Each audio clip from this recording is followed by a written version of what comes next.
El maestro Jaciel Reyes Loesa cursó su licenciatura en Derecho por la Universidad Autónoma Benito Juárez de Oaxaca.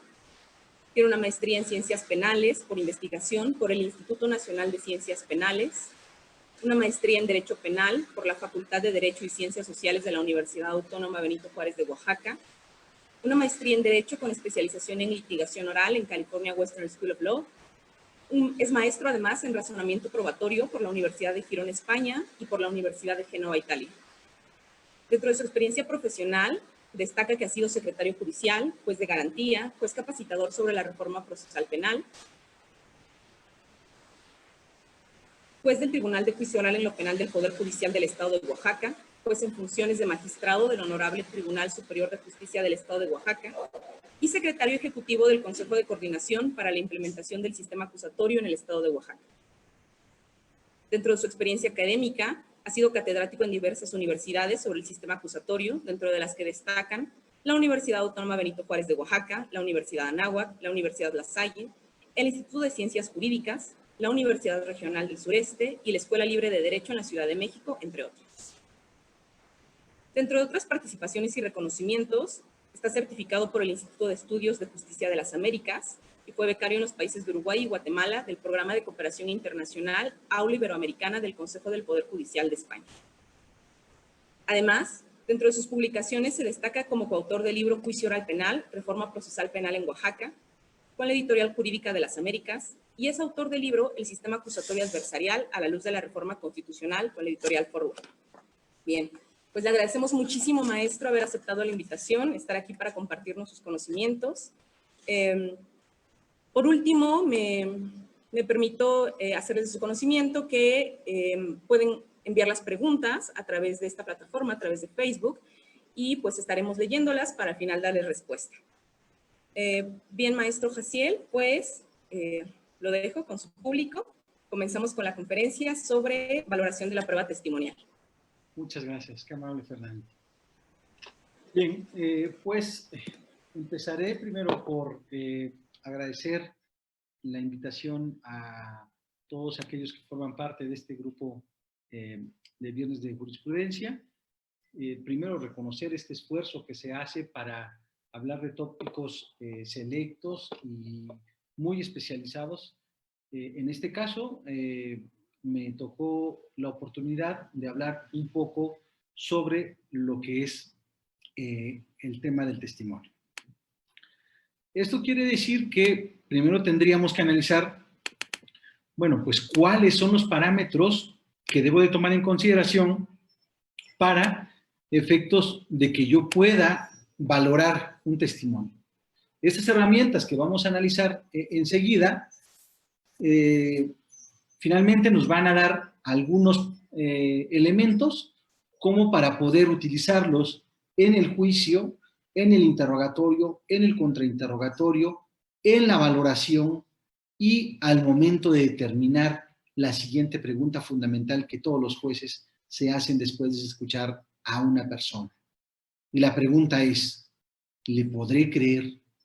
¿Realmente será tan creíble que sea verdad lo que me está diciendo este testigo? ¿Será verdad lo que me está diciendo la víctima? ¿Será verdad lo que me está diciendo el imputado? Así es que esa es la pregunta fundamental. Al final, todo el interrogatorio, todo el contrainterrogatorio está puesto al servicio de estas preguntas fundamentales. Bueno, trataré primero de dar algunas respuestas, digámoslo así, no tan satisfactorias o no tan esperanzadoras de alguna manera. Entonces,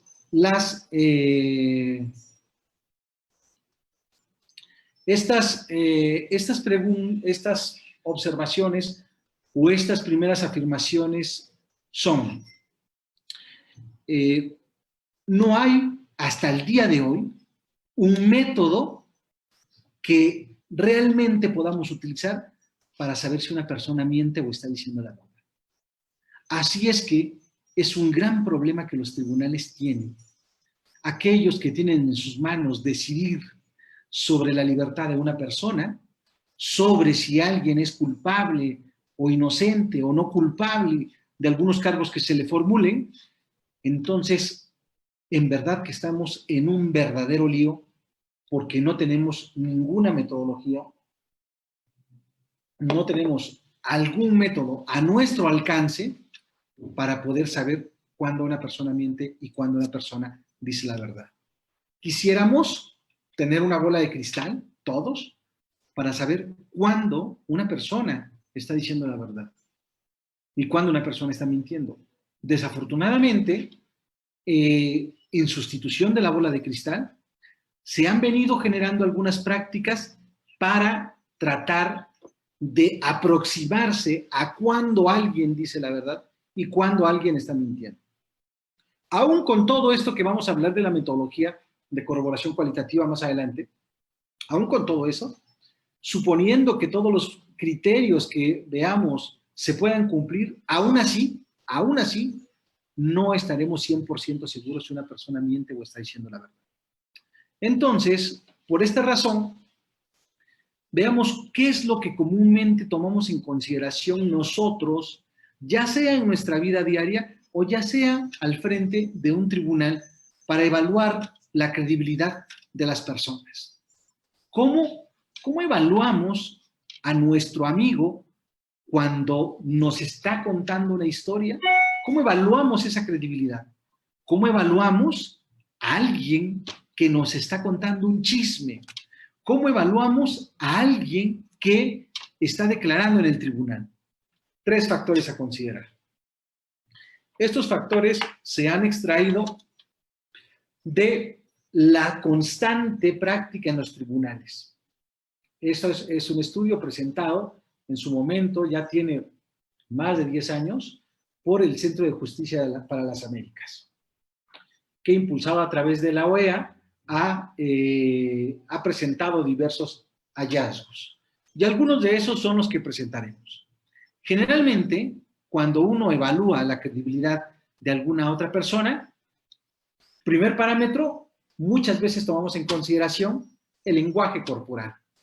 Es decir, cómo dentro de su narrativa, cómo se mueve, cómo hace este ceño, cómo abre más o menos los ojos, cómo ciñe, cómo frunce el ceño, cómo mueve las manos, cómo mira o deja de mirar a los ojos, en fin. El punto es que el lenguaje corporal ha sido una constante que nosotros utilizamos en nuestra vida. Y esa constante muchas veces la hemos llevado al tribunal. Entonces, creemos ser buenos detectores de mentiras. Creemos que tenemos una habilidad más allá de cualquier otra persona. Que quizás viéndola a los ojos podamos saber si está mintiendo. Que quizás viéndola a los ojos podamos saber si está diciendo la verdad. Incluso tomándola de las manos o tomándolo de las manos, verlo a los ojos y entonces preguntarle cuáles son las verdaderas intenciones que tienes conmigo. Si él o ella le dice, bueno, la única intención que tengo es que tú seas el amor de mi vida y es que solamente tú seas la única persona con la que esté en esta vida. Entonces, tomando de las manos, viendo el lenguaje corporal, quizás ella o él crea esta aseveración. Sin embargo, no hay forma de saber si esa persona está diciendo la verdad o está mintiendo. ¿Por qué? Porque el lenguaje corporal es un parámetro muy poco confiable o nulo para determinar si alguien está mintiendo o está diciendo la verdad. A lo mejor alguno de ustedes vio en su momento, qué bueno que no fue, estuvo esa serie en Netflix, ahora en la cuarentena, seguramente alguno de ustedes vio esta serie de Lie to Me, y donde pasaban un sujeto que podía leer el lenguaje corporal. Bueno, resulta que científicamente, desde el punto de vista científico, la psicología experimental ha presentado algunos hallazgos abrumadores. ¿Como cuáles? Uno de ellos es que el lenguaje corporal no puede ser un elemento confiable para evaluar la verdad o la mendacidad con la que se conducen las partes. ¿Y por qué? Porque el lenguaje corporal es sumamente manipulable. Quizás alguno de ustedes, en algún momento de su vida, ya lo han manipulado con lenguaje corporal. Sea para obtener algún perdón, sea para salvar alguna situación complicada, alguna problemática, o bien, algo a lo que todos hemos claudicado, por ejemplo, es al famoso berrinche de los niños. Un niño haciendo berrinche, casi se revuelca, y no es porque tenga alguna peritonitis o alguna afección, alguna patología, no, sino porque sabe que sus papás claudican ante este lenguaje corporal. Vean, desde recién nacidos aprendemos a manipular a las personas. Los recién nacidos saben que el llanto es una forma de cómo el lenguaje corporal y el pataleo puede comunicar con la madre. Por lo tanto, este lenguaje corporal se ha pasado de la vida particular a lo que pasa en el tribunal. Pero resulta que ¿qué tanto este lenguaje corporal es relevante o no es relevante? Los hallazgos son ninguno. El lenguaje corporal no debe ser tomado en consideración para valorar la prueba.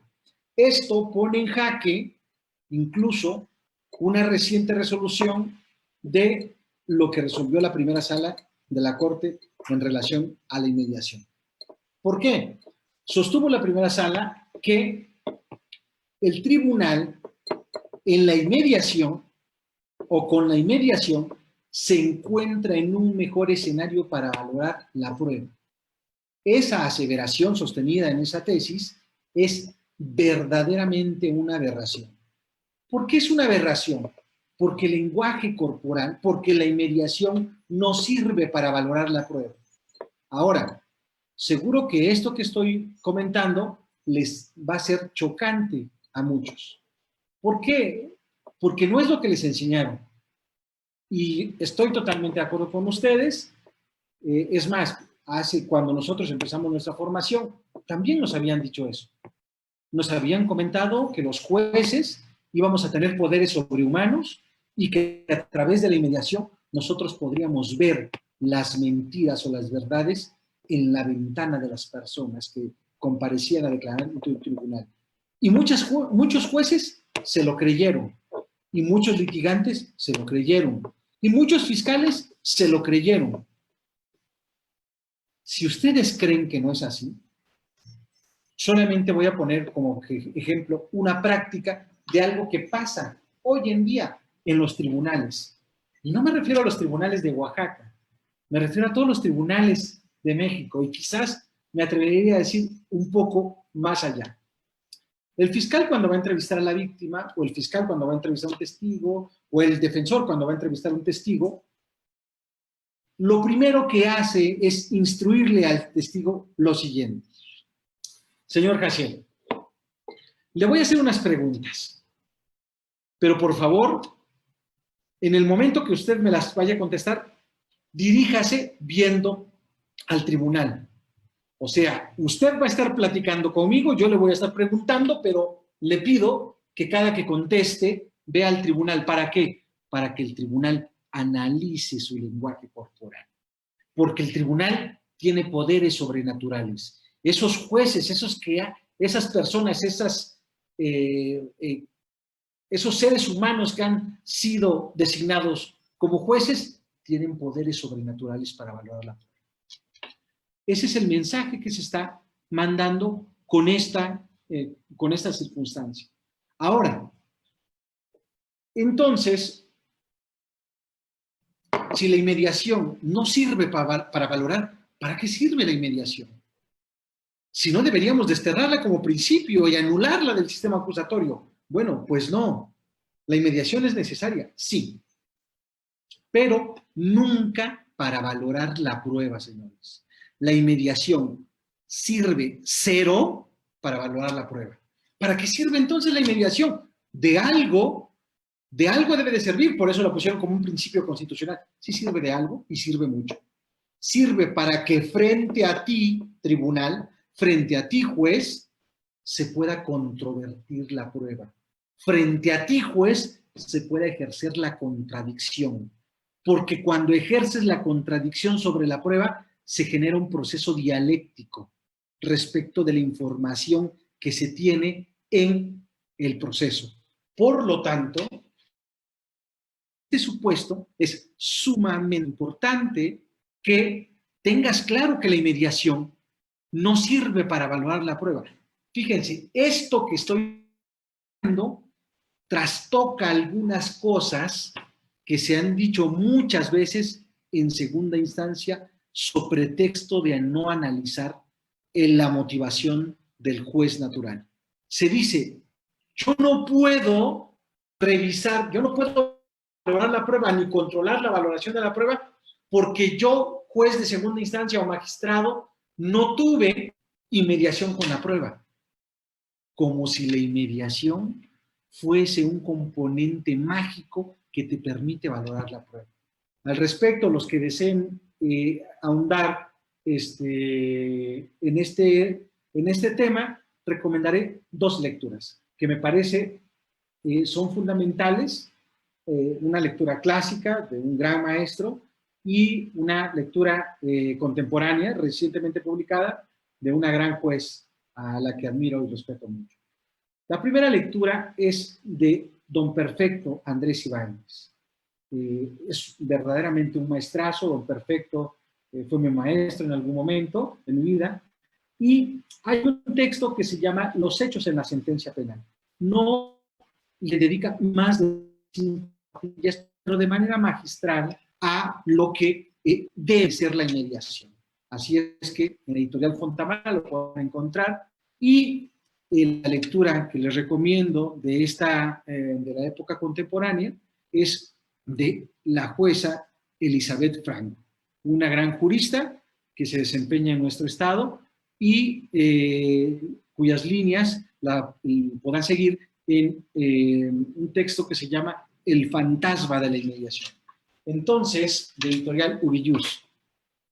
¿Cuál es el planteamiento de Andrés Ibáñez y de Elizabeth Franco? Bueno, fundamentalmente es esto, que nosotros tengamos muy claro cuál es el papel de la inmediación, para qué sirve la inmediación y que dejemos en el pasado eso que nos enseñaron en los cursos de técnicas de litigación. No estoy diciendo que los cursos de técnicas de litigación sean malos, no. Pero si alguien te enseña técnicas de litigación y el lenguaje corporal es fundamental para que los jueces valoren la prueba, está en un error, está muy equivocado. Ahora, esa conducta del tribunal o del fiscal de que vea hacia al tribunal para que vea si realmente dice la verdad o está mintiendo, eso podría ser lo menos. Podría ser lo malo. Pero veamos qué sería lo feo. Lo malo lo podemos dejar pasar. Si el Ministerio Público dice, voltea a ver al tribunal, adelante, no pasa nada. Lo malo es que el juez, en su motivación, en la valoración de su sentencia, indique que le crea a la víctima porque su lenguaje corporal es compatible con una víctima de esta naturaleza. Por ejemplo, argumentos del siguiente tipo serían verdaderamente atroces. Argumento número 1. Una vez que ha declarado la víctima y cuya narrativa es coherente y bla, bla, bla, bla, bla, este tribunal no pasa por desapercibido que su lenguaje corporal es totalmente compatible con una víctima de violación. Ejemplo. Ahora, en principio, el tribunal tendría que darle razones si a él ya lo han violado. ¿O cómo sabe que una víctima de violación realmente se conduce de esa manera? Ah, fácil, porque las víctimas de violación lloran. ¿De dónde sacas tú? ¿Cuál es el estudio científico en el que te apoyas para asumir que las víctimas de violación lloran? Seguramente los que son jueces y que me estarán escuchando habrán visto, y los que sean del sistema acusatorio seguramente han tenido la oportunidad de escuchar a víctimas que no lloran. Oiga, ¿y eso hace menos creíble? Ni más creíble ni menos creíble. Porque vuelvo, si en el argumento de la valoración, y le creemos porque se comía la cutícula de las uñas y eso manifestaba seguridad en lo que decía, no, señores. Se refiere, es que dudo de lo que me dice el testigo porque al momento de declarar se pone súper nervioso, tiembla y suda, tampoco, señores. El lenguaje corporal, vuelvo, no puede ser un factor decisivo para la valoración. Por lo tanto, si tú haces todo en el juicio para argumentar al final que el testigo tartamudeó, que el testigo sudó, que el testigo se puso muy nervioso y que por eso no deberían de creerle, deberías reservarte tus comentarios. Y si tú, juez, consideras que eso podrías ponerlo en tu motivación, deberías pensarlo antes de plasmarlo en tus resoluciones. Ahora, ¿qué pasa si ya está en la resolución? Bueno, si ya está en la resolución, ¿sabes cuál es el problema? Que niegas el control intersubjetivo posterior. ¿A qué me refiero con el control intersubjetivo posterior? Me refiero a que una vez que se dicta la sentencia y cuando sube a otra instancia superior, piénsese en apelación o piénsese en un juicio constitucional, en un amparo directo, cuando el juicio intersubjetivo posterior, es decir, en la apelación van a analizar la racionalidad de tu argumento. Entonces, ¿cómo controlar eso, esa valoración que tú hiciste, creerle por el lenguaje corporal, si no hay posibilidad de analizar el lenguaje corporal? Entonces, tú cierras el control intersubjetivo posterior en una segunda instancia porque el magistrado, ¿cómo va a saber si efectivamente es cierto que las víctimas de violación sí lloran o que las víctimas de secuestro tartamudean? No lo podría poner como una máxima de la experiencia. Eso no es una máxima de la experiencia. Eso simplemente es un prejuicio de aquel que está valorando de esa manera. Por lo tanto, lo más recomendable es que el juez trate de controlar todos sus prejuicios. Y entiendo que nosotros, los seres humanos, somos unas personas llenas de prejuicios, pero sin duda que lo que pretendemos es disminuir el tema de los prejuicios. Entonces, primer elemento para valorar que comúnmente usamos es el lenguaje corporal. ¿Es confiable? No, no tiene ningún parámetro de confiabilidad. ¿Debería incidir en la valoración? No. Entonces, ¿para qué está la inmediación? Para ejercer la contradicción, no para valorar la prueba. Si alguien te dice que la inmediación sirve para valorar la prueba, ten dudas acerca de esa afirmación.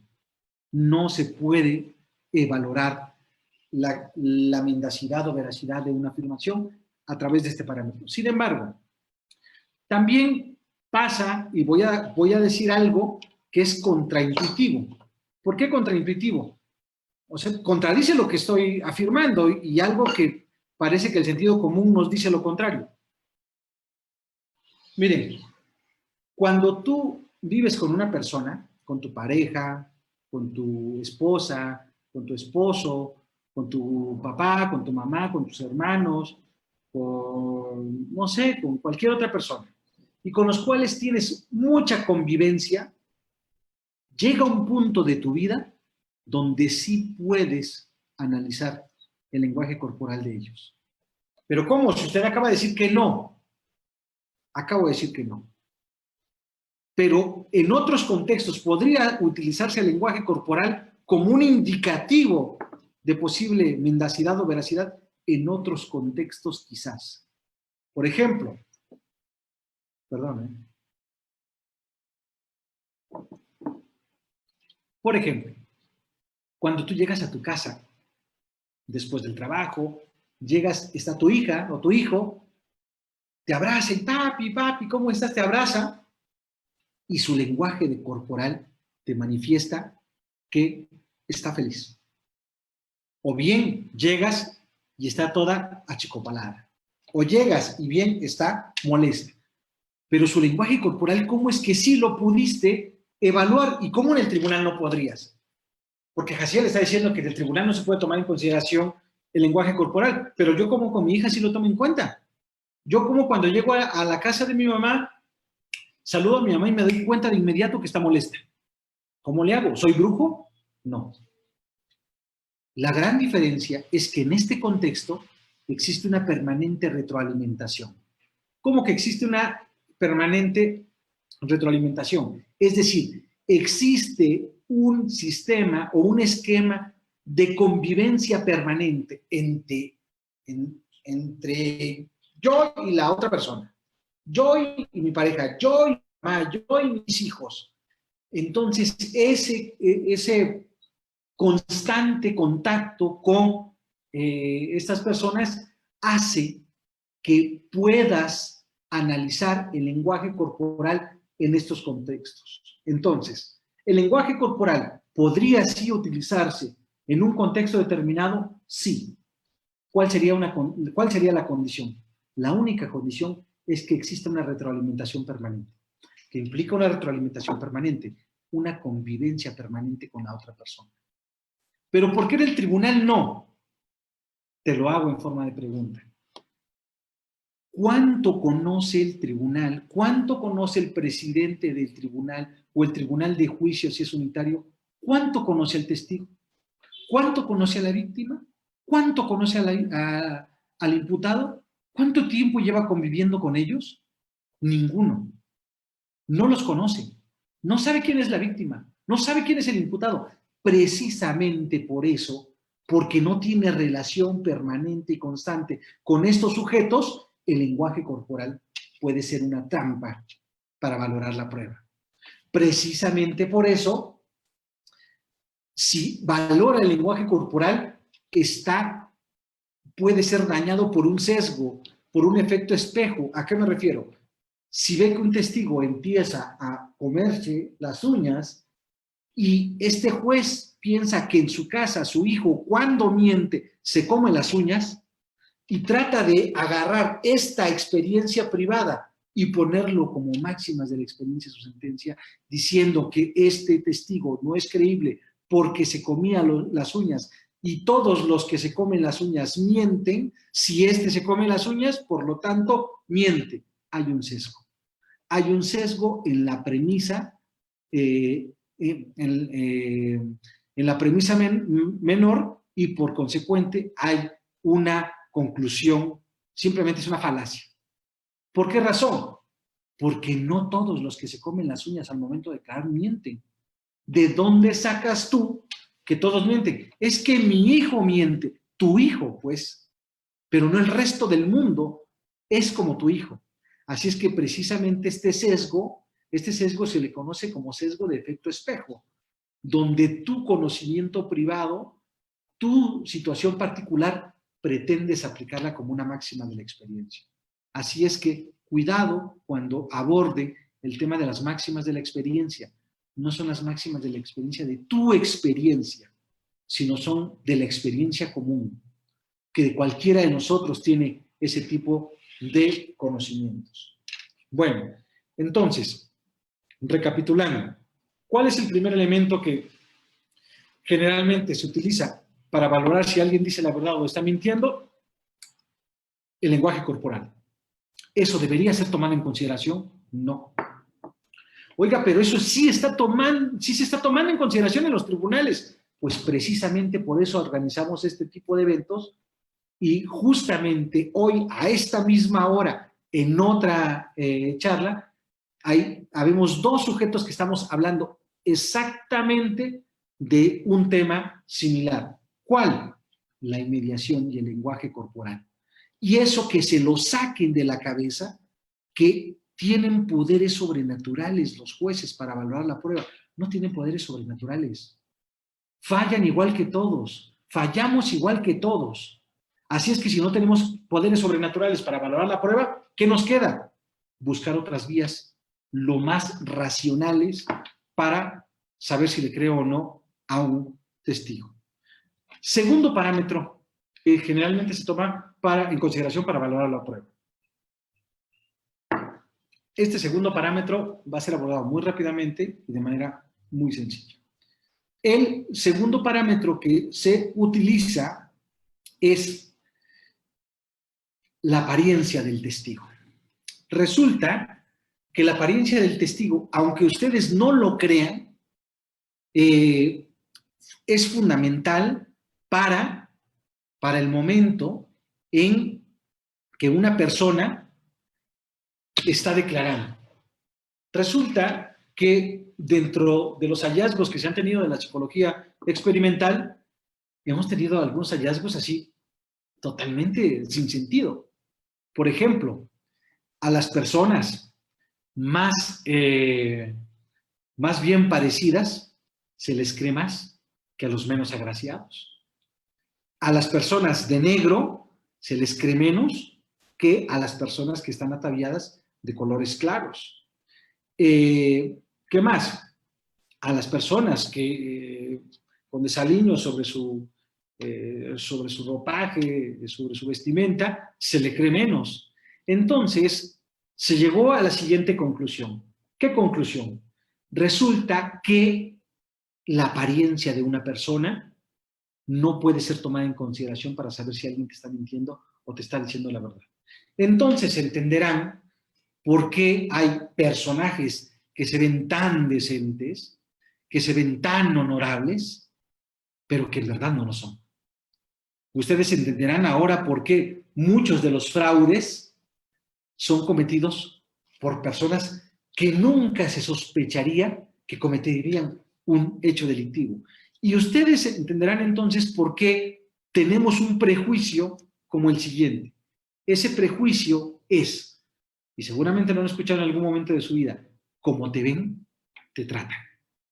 Por eso generalmente los abogados nos ponemos corbata, nos ponemos el saco, nos ponemos camisa, aunque en este momento esté aplicando la del meme, que traigo chanclas y un short, pero aquí impecable porque es la única parte que se va a visualizar. Porque la apariencia, justamente porque la apariencia es un factor de credibilidad que en todas las sociedades pasa. Por esa razón, los que ya han sido mis alumnos, bueno, cuando por primera ocasión voy a dar un curso o una clase, generalmente cumplo el requisito de formalidad de etiqueta. Y ese día toca baño, y ese día toca corbata, ese día toca traje, ese día toca saco, ese día toca camisa. ¿Para qué? Por el tema de la impresión frente al grupo. Porque el primer juzgamiento o la primera evaluación que hacen sobre tu persona es justamente a través de la apariencia. Y resulta que si te ven de bermuda, con tenis, short, etcétera, etcétera, dirán, ¿qué credibilidad puede tener este? Bueno, pues resulta que en el tribunal no es distinto, ¿eh? En el tribunal hay un factor, ese factor de apariencia, que nosotros tomamos en consideración. Cuando decimos, este tiene la facha de malandro. No, no es confiable. Este se ve muy decente. Esta tiene una cara de ángel. Esta se ve muy transparente. Bueno, pues resulta que ninguna de esas aseveraciones tiene ningún fundamento. Solamente son puros prejuicios de las personas que evaluamos la credibilidad de alguien más. Por esta razón en particular, es importante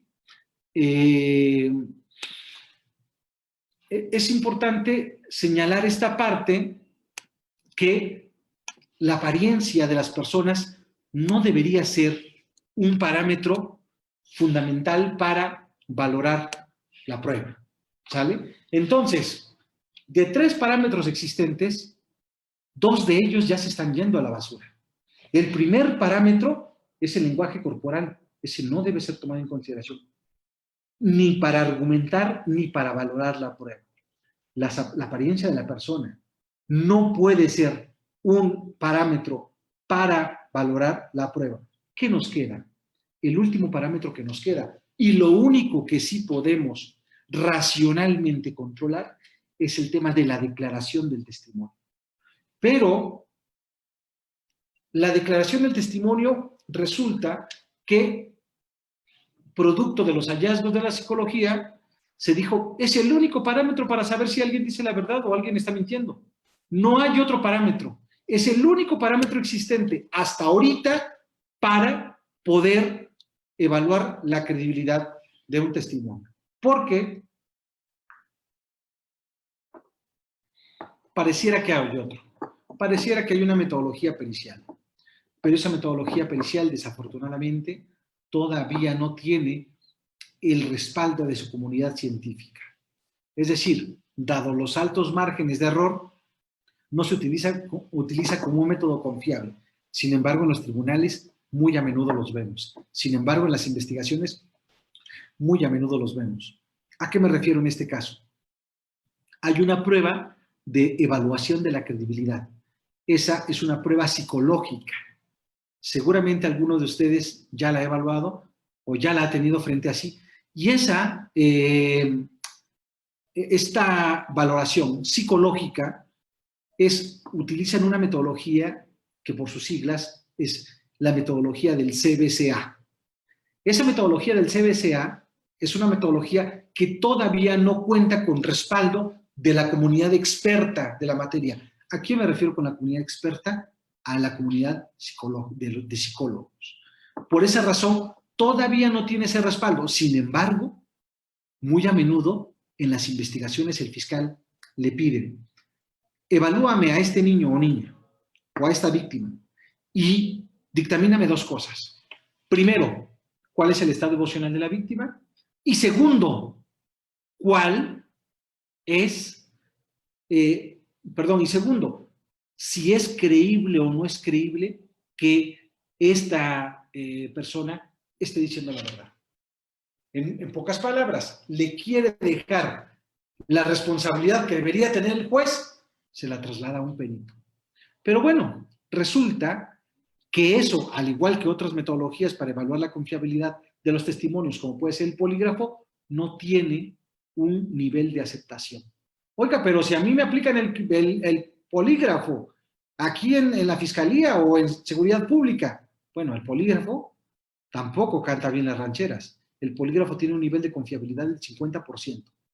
Esto no es más que tirar una moneda al aire para saber si le crees a alguien o no. ¿Por qué? Porque hay 50% de probabilidades que caiga cara o 50% de probabilidades de que caiga solo. Por lo tanto, cuando hacen estos famosos exámenes de control de confianza, que más de control de confianza es un control sobre del régimen laboral, no solamente toman en consideración el polígrafo, sino otros factores adicionales, no nada más el polígrafo. Bueno, entonces, si la declaración es lo único que podemos tomar en consideración para creerle o no a una persona, ¿qué debemos tomar en consideración respecto a la declaración? Bueno, déjenme mostrarles una filmina y a partir de ahí empezaremos el ejercicio. A ver, nada más, si me pueden habilitar el host para efectos de poder compartir pantalla. En un segundo, en un segundo. Permítanme un segundo.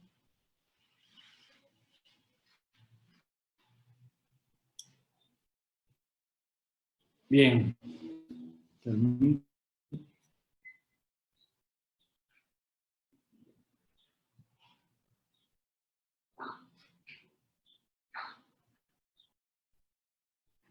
Listo, ya no se lo digo. A ver. Ya. Listo, muchachos. Gracias, ¿eh? Bueno, como ven, en esta filmina partimos de algo que es fundamental. Y ese algo es que hasta el día de hoy, señores, hasta este momento, hasta hoy, 27 de mayo,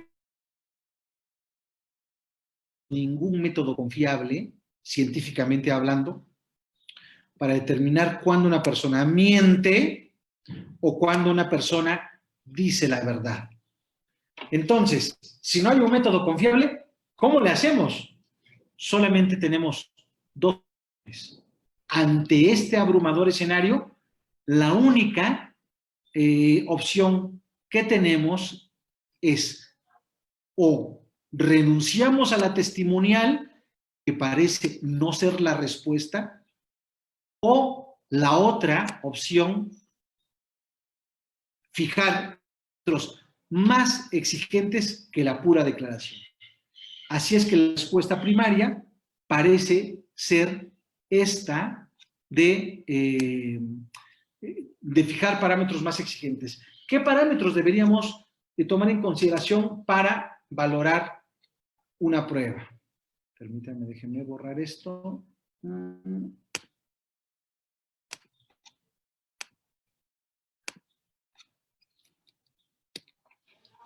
Estos son los parámetros que tomar en consideración.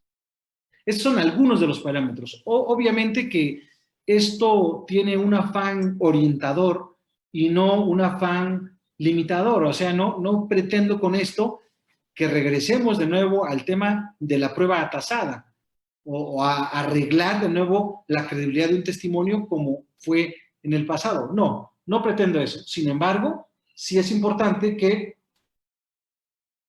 ustedes los tomen en consideración. Veamos. Vamos a empezar primero por estos. Un segundo. Vamos a empezar por estos parámetros. ¿Cuándo le crea un testimonio? Bueno, antes de que empiece la evaluación del testimonio, vamos a partir del siguiente escenario. Ya se produjo un interrogatorio, ya se produjo un contrainterrogatorio, ya está toda la declaración de un testigo. Por lo tanto, ya tengo toda la información. Así es que con toda esa información necesito que te imagines que hacemos un cuadro de estas características. Y en este cuadro, lo primero que te diría yo, ¿sabes qué? De acuerdo al hecho narrado, necesito que traigas lo relativo a los hechos. Después vamos con el testigo. Dime, ¿cuál fue el hecho que narró? Ya ten en mente ese hecho y ese hecho deberás preguntar, ¿ese hecho es objetivamente perceptible? Porque hay hechos que no se pueden percibir. Por ejemplo, si tú dices, le estás comentando a tu compañero de trabajo, mi novia está enamorada de mí. Es un hecho que no se puede percibir, ¿eh? No, claro, maestro, ¿cómo no? Es que siempre está por mí, siempre me espera, me lleva, me trae, me acompaña, etcétera, etcétera. Sí, pero lo que tú estás haciendo es una inferencia a partir de esos hechos. Pero los hechos objetivamente perceptibles, ¿cuáles son? Aquellos que se pueden ver, oír, tocar, probar u oler. Nada más. Los hechos solamente se van a poder percibir a través de los 5 sentidos. Nada que yo tenga un sexto sentido, nada de eso. A través de los 5 sentidos, tú vas a percibir. Así es que ese hecho que narró, ejemplo, que Juan golpeó a Pedro con un martillo, ¿eso es un hecho objetivamente perceptible? Claro. ¿Se puede percibir? Sí. ¿Cómo se puede percibir? Debes analizar no solamente si el hecho es objetivamente perceptible, sino a través de qué medio es perceptible. A veces un hecho puede ser perceptible, a veces por 2 sentidos, o a veces por más sentidos. Ejemplo, Si yo les digo, este café de Chiapas es muy rico, ¿eso será un hecho objetivamente perceptible o no? La respuesta es sí. Sí es un hecho objetivamente perceptible. ¿Por qué? Porque se puede verificar. Porque alguien más, aparte de mí, puede venir a probar el café y decir, sí, está muy rico. Entonces, ese hecho objetivamente perceptible ya lo tengo aquí presente, pero después de que analizo si el hecho es objetivamente perceptible, abro una segunda cadena. Paso al segundo nivel. ¿Cuál es el segundo nivel? El segundo nivel tiene que ver con cuál es la forma más idónea para percibir ese hecho. Por ejemplo, lo que quiero tratar de buscar aquí es un esquema de causalidad entre el hecho con el medio de percepción. Tiene 5 medios de percepción. Este hecho es, este café está muy rico. Dime con cuáles de los 5 sentidos se puede verificar que este café está muy rico. Con el oído, si le pongo, no se escucha rico. Con el olfato, si está rico, algunos pensarán que sí, pero no. Lo único que se puede percibir con el olfato es el aroma. No sé si les ha pasado que hayan probado un café con un aroma delicioso, pero que el sabor no lo favorece. Entonces, el punto es que tú debes de buscar la idoneidad de no solamente que el hecho sea objetivamente perceptible, sino que el medio por el cual se debe percibir, ¿cuál es el idóneo? ¿Por qué tienes que hacer este ejercicio? Por lo siguiente. ¿Cuál es el idóneo para saber si este café está muy rico? El gusto. Entonces, fíjate qué pasa si el testigo dice, yo lo olí, estaba buenísimo el café.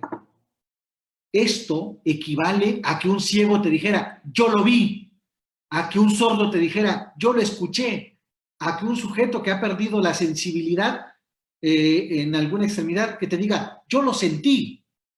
Entonces, a veces, la afirmación del testigo puede derivar de un error. Pero bueno, no me quiero adelantar demasiado. Primero, el hecho es objetivamente perceptible, es decir, se puede oír, se puede ver, se puede tocar, se puede probar, se puede saborear, etcétera, etcétera. Así es que el planteamiento fundamental es no solamente que el hecho sea objetivamente perceptible, porque sí se puede percibir a través de los sentidos, sino dime a través de cuáles. ¿A través de qué sentidos creen ustedes? Por ejemplo, que un sujeto percibir el siguiente hecho. Estaba yo con mi vecino discutiendo en la parte de afuera cuando me dio un puñetazo en la cara. Entonces, ¿a través de qué medios se puede percibir eso? Bueno, depende. ¿Por qué? Porque si yo soy la víctima, yo vi cómo venía el puñetazo, pero no solamente lo vi, sino también lo sentí. Esto quiere decir que a través del tacto y a través de la vista pude percibir ese hecho. Sin embargo, mi hijo, que estaba en la puerta, también lo percibió. ¿Cómo lo percibió? Él lo vio.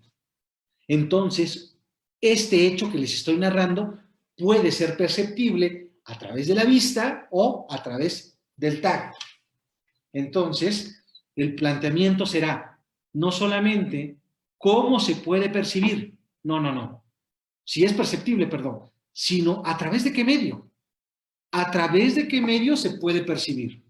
No, pues a través del medio tal o a través del oído, del olfato, del tacto, del gusto, a través de cualquiera de esos medios. Bueno, ese análisis lo debes hacer únicamente con total sujeción al puro hecho, al puro hecho. Enseguida, lo que vas a analizar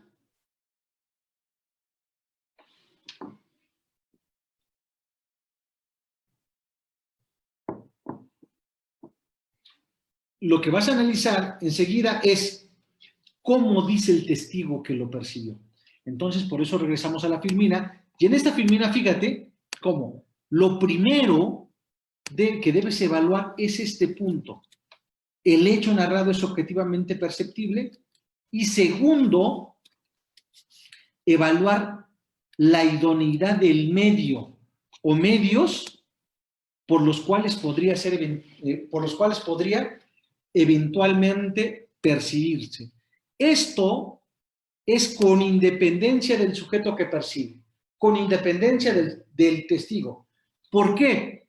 Porque el tercer paso va a ser este tercer paso, que ahora ya tiene que ver no con el hecho, sino cómo se percibió el hecho. ¿Por qué? Porque el hecho puede ser percibido a través de cualquier mecanismo de percepción, pero resulta que ya tengo la idoneidad del hecho.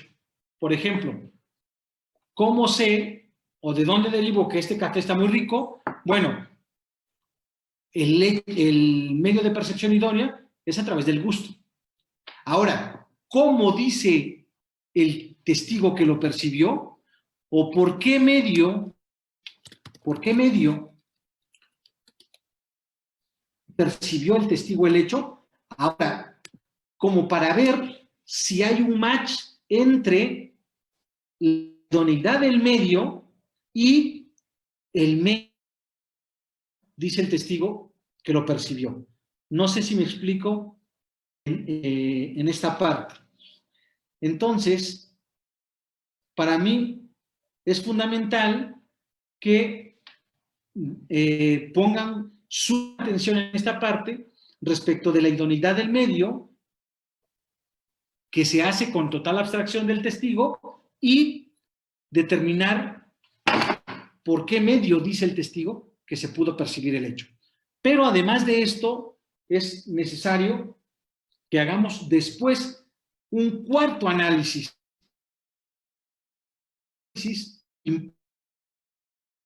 Testigo.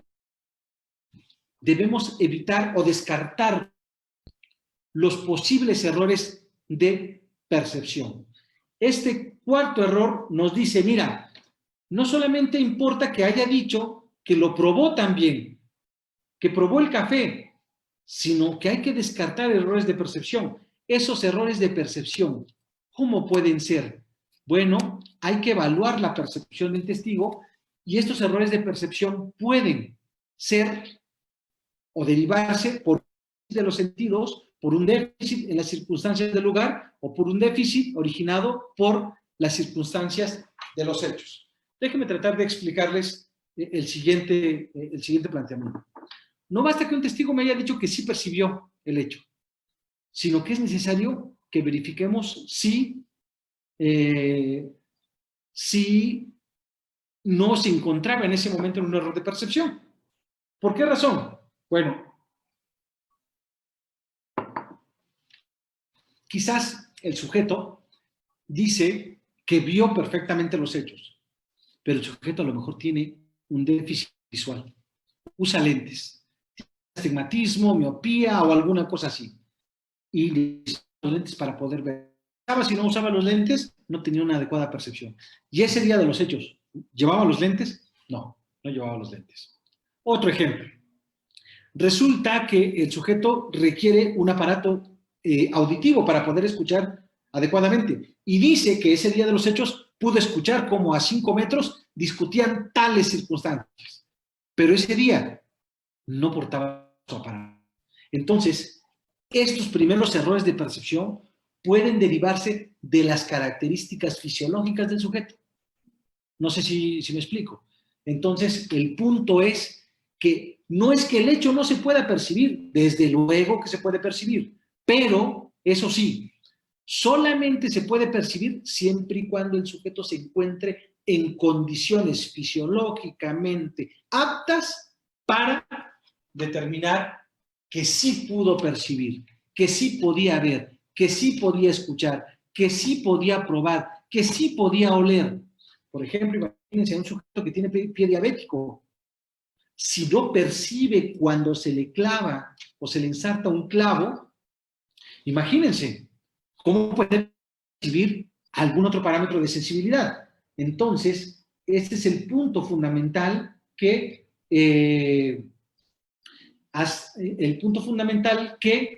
es necesario puntualizar y ver si no hay algún error de percepción.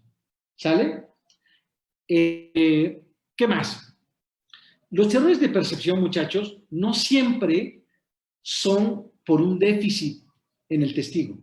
No siempre es porque no puede, quizás vea, pero por circunstancias del lugar no se permita una visualización correcta. Ejemplo, imagínate que vas por las Cumbres de Maltrata o por San José del Pacífico y con este clima y dices que casi a 1 kilómetro pudiste ver cómo agredía a B. Eso es materialmente imposible. ¿Por qué razón? Porque ese día había neblina. ¿Y qué? Yo veo bien. Sí, el problema no es que no veas. El problema es que la neblina impide una correcta percepción del hecho.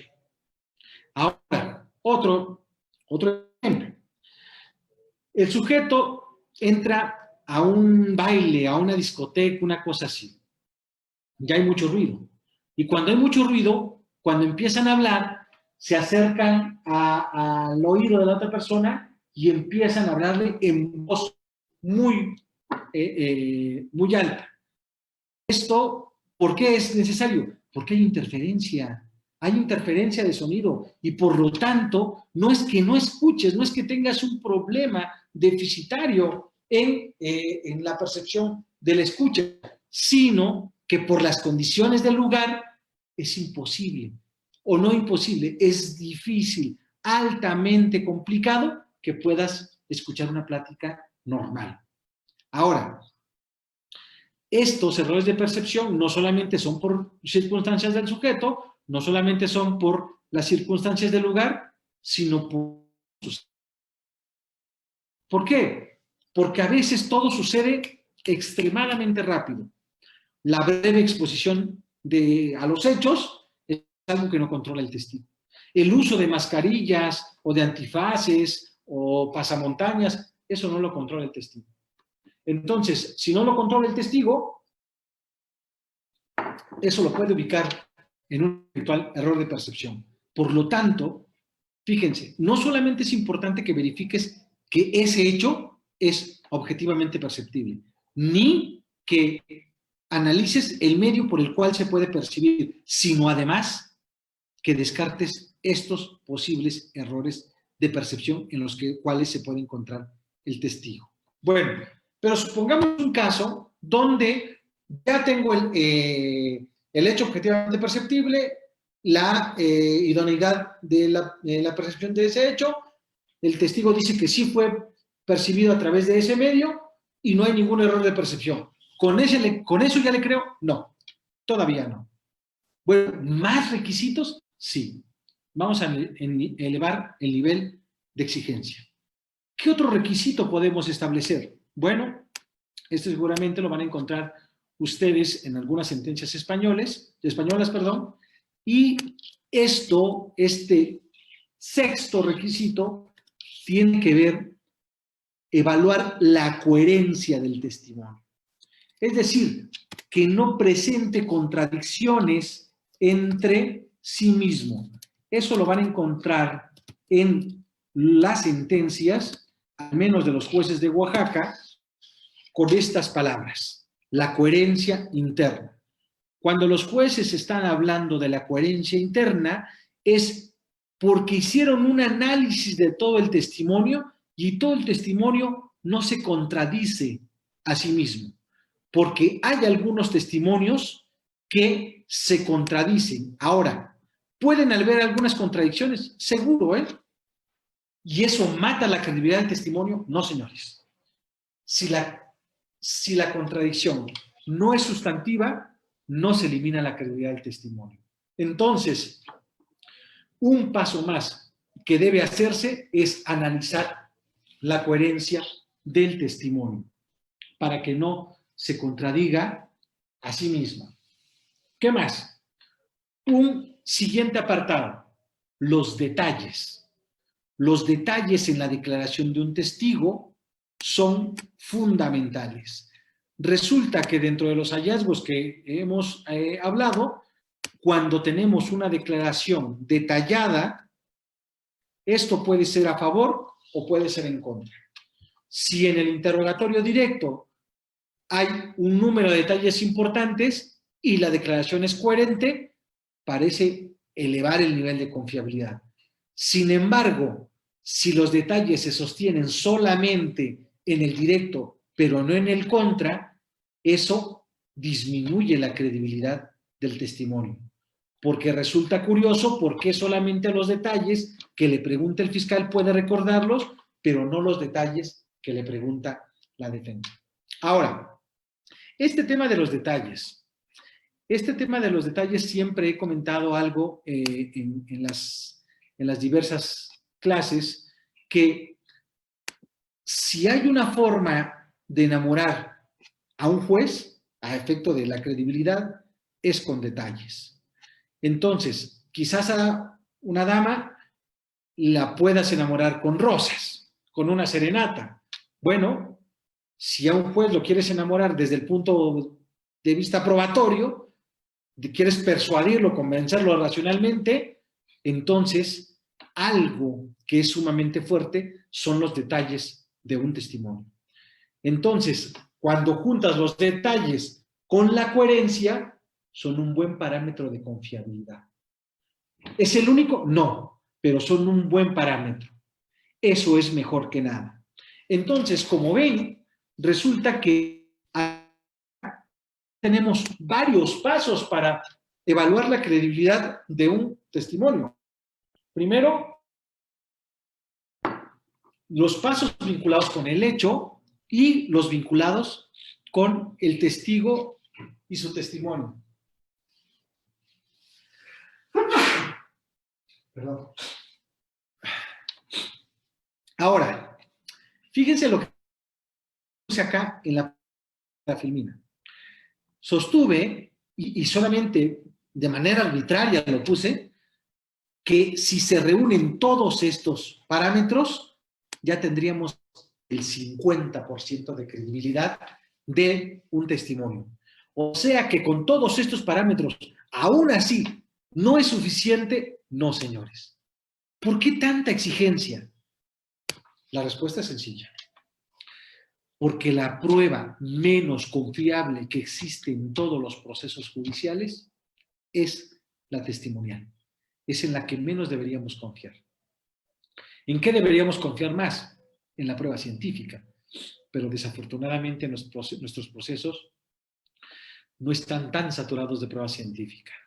Y cada vez más hay basadas las condenas en pruebas testimoniales. Por lo tanto, no nada más importa que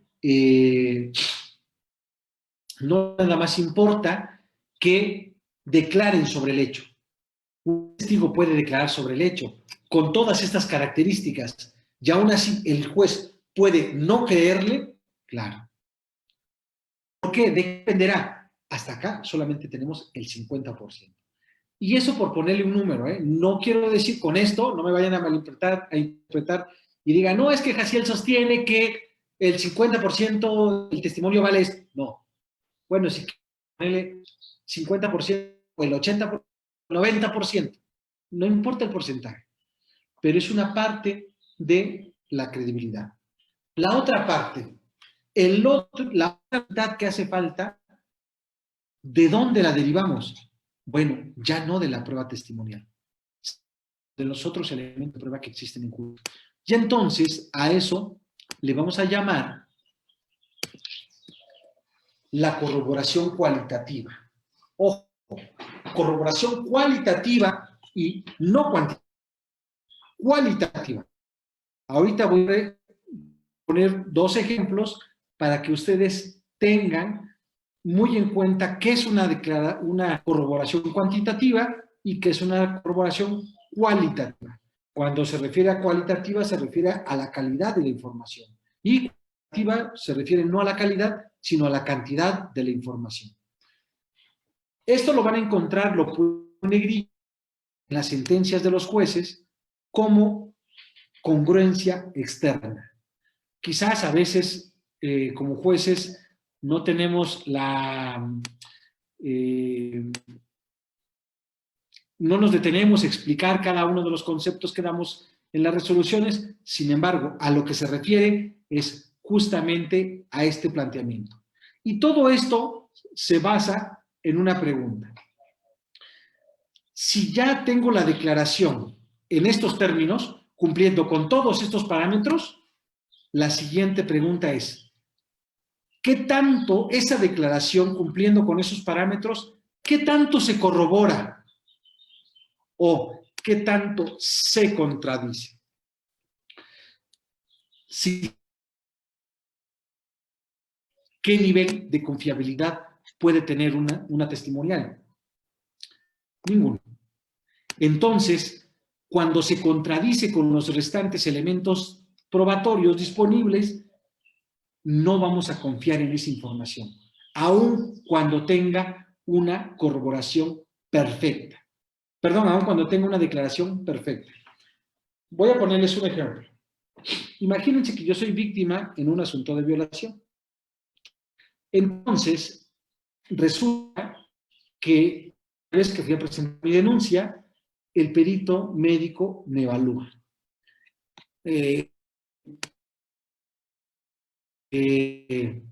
No hay muchas opciones para saber por dónde me puedo entrar en una violación. Entonces, el lugar por el que me penetraron, si no fue otro lugar.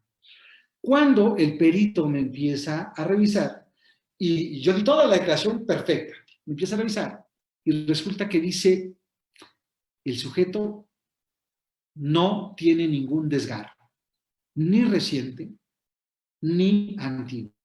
El esfínter está íntegro. Obviamente que yo no puedo hablar de un esfínter complaciente. Entonces, porque quizás eso podría hablarse en una penetración vía vaginal, pero no anal. Entonces, en este caso, vean, el elemento probatorio, los otros elementos probatorios, en vez de que apoyen mi versión, por el contrario, la aniquilan, la deshagan. No sé si me explico. Entonces, cuando el resto del material probatorio contradice la información del testigo, hacia abajo. En cambio, cuando la información que dio el testigo se corrobora con los elementos de prueba que están disponibles en el proceso, se eleva el nivel de credibilidad. Entonces, ¿de qué depende de que sí le otorgue credibilidad a un testimonio? De que se corroboren cualitativamente, de que se corroboren con los otros elementos de prueba. El punto o el kit de la cuestión es ¿cómo quieres que se corrobore? Porque hay dos tipos de corroboración. Bueno, en todos los casos es una corroboración cualitativa y no cuantitativa. Déjenme ponerlo en algunos ejemplos para que quede mucho más claro. Imagínense, de nuevo, yo víctima de un asunto de violación. Llegando a mi casa, le cuento a mi esposa, le cuento a mis dos hijos, le cuento a mi mamá, le cuento a mi hermano, le cuento a su esposa, hasta ahí llevo 6, ¿sale? Entonces, 6 testigos que declaran, que corroboran mi versión. Pero en este caso, esta corroboración no es cualitativa. Esta corroboración es cuantitativa. ¿Por qué? Porque declaró mi esposa, mis 2 hijos, mi hermano, su esposa, mi mamá, 6 hijos. Perdón, 6 testigos. Pero esta corroboración, yo se los conté a ellos. ¿Ellos percibieron algo? Nada. Por lo tanto, estos 6 testimonios me corroboran, pero cuantitativamente, porque su credibilidad tiene una dependencia valorativa con lo que yo dije. ¿Por qué? Porque son testigos de referencia. No sé si me explico. Entonces, en este caso, estos 6 testigos, oiga, sí corrobora lo que dice Jaciel. Sí, corrobora, pero cuantitativamente. No lo corrobora cualitativamente. Vean, cuando se quiere manchar la reputación de alguien, ¿qué es lo que hacen? Una corroboración cuantitativa. Que 50 gentes repitan el chisme o repliquen el chisme de X. Y entonces dice, es que todo mundo dice que tal cosa. ¿Pero acaso tú lo sabes? No, pero es que lo dice todo el mundo. ¿Y ese todo el mundo lo percibió? No, es que dice. Eso no es una corroboración cualitativa. Ahora, voy a poner un ejemplo de una corroboración cualitativa. Bueno, resulta que ¿cómo fue ese hecho de violación? Yo venía corriendo aquí por el tequio, que está cerca de la casa, que es su casa desde luego. Venía corriendo. Y resulta que un tipo me alcanzó en el kilómetro tal de la pista del tequio. Y ese tipo me empujó, me sometió, me golpeó y me empezó a penetrar. Cuando todo eso sucedía, venía un último corredor. Se venía acercando, pero el agresor sexual no se dio cuenta de eso. Hasta que llegó al lugar de los hechos y este tercer corredor pateó al agresor y lo aventó hasta por allá. Así es que este sujeto, estoy contando un caso atípico. ¿Por qué? Porque la violación generalmente se comete en ausencia de testigos. Pero eso no quiere decir que si hay testigos no se les crea, desde luego. Entonces, este testigo del hecho de la agresión sexual que se dio, ¿corrobora mi versión? Desde luego. ¿Esa corroboración es cualitativa o es cuantitativa? Es cualitativa. ¿Por qué? Porque él también lo percibió a través de sus sentidos. En cambio, lo que yo le conté a mi familia, ellos no lo percibieron. Por eso, esa corroboración, si bien es una corroboración, pero no es cualitativa, sino cuantitativa. Porque la credibilidad de los 6 tipos, que son mi familia, dependen de si me creen a mí o no como víctima. Si no me creen a mí como víctima, hay un efecto dominó con las corroboraciones cuantitativas. Entonces, la corroboración cualitativa, ¿de qué depende? De que el elemento de prueba que corrobore realmente sea de calidad. Ahora, un testimonio, ¿cuándo corrobora cualitativamente? Cuando el testigo realmente percibió. Pero fíjense la metodología que estamos planteando. Hasta acá les acabo de plantear de dos tipos de corroboraciones. Una cuantitativa y una cualitativa. La cuantitativa no me interesa. Es decir, que puedo condenar o puedo creerle con pocos testigos, desde luego. No sé a quién se le ocurrió evocar algunas frases de la edad antigua, ahora en el sistema acusatorio, y argumentan con las víctimas es que para que el sistema acusatorio funcione necesitamos a la víctima y 2 testigos. Eso no es cierto. Eso no es cierto. ¿Por qué? Porque lo que está pasando por la cabeza de quien sostenga eso es que busca una corroboración cuantitativa. Entonces, la corroboración que buscamos no es la cuantitativa, sino es la cualitativa. Así es que, en este caso, es importante que nosotros veamos que esa corroboración cualitativa puede ser con medios de prueba, con otros elementos de prueba que obren en el juicio, ya sea de la misma naturaleza o de distinta naturaleza. Déjenme plantearlo de esta manera. Mira, yo soy la víctima en el asunto de violación. Resulta que el último corredor que venía y que fue el que me rescató, el que me salvó, ese corrobora cualitativamente mi versión. Claro que sí. ¿Cuál es la debilidad de esa corroboración? Esa corroboración es de la misma naturaleza del medio de prueba testimonial. ¿Por qué? Porque mi declaración es testimonial y la declaración de él es testimonial.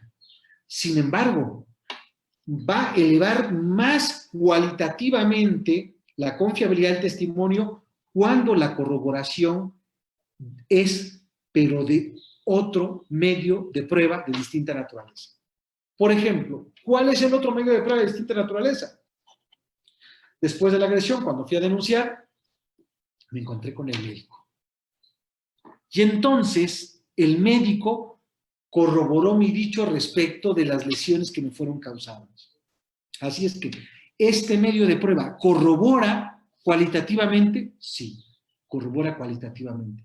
Y tiene un plus, que es un elemento de prueba de distinta naturaleza. Por eso, ustedes entenderán por qué en los asuntos de violación, generalmente, cuando está después de la declaración de la víctima, está la valoración psicológica y la valoración médica. Oiga, pero son periciales, sí. Algunos sostienen equivocadamente que el peritaje médico acredita la cópula. Y no es cierto, señores. ¿Cómo no? Si evalúa si se causaron desgarros o no, sí.